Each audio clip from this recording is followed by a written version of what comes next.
ঠাকুরগাঁওয়ের পীরগঞ্জ উপজেলা sub registry অফিসের registrar Manisha রানীর বিরুদ্ধে সংবাদ সম্মেলন করেছে একটি ক্ষতিগ্রস্ত পরিবার।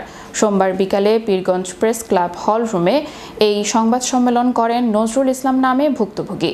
সংবাদ সম্মেলনে ভুক্তভোগী নজরুল ইসলাম দাবি করেন, পীরগঞ্জ উপজেলার পাটুয়াপাড়া মৌজার 1155 দাগে 75 শতক জমি নিয়ে 4টি মামলা চলমান আছে।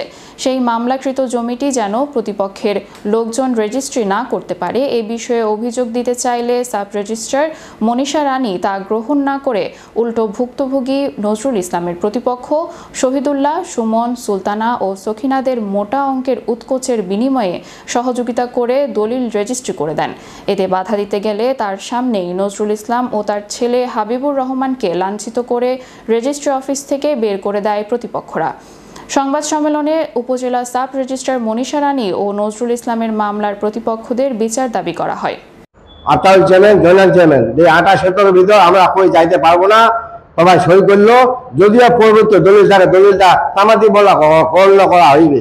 এখন শহীদুল্লাহ আমার বাবা 15 শতক জমি বিক্রি করছে তার কাছে, তার মার কাছে। ওই জমিটা বাইর করে দেওয়ার পর জমি বাবা বিক্রি করলো, সে আবার উনি আমার ওই 28 শতকের ভিতর হামলা করেছে শহীদুল্লাহ।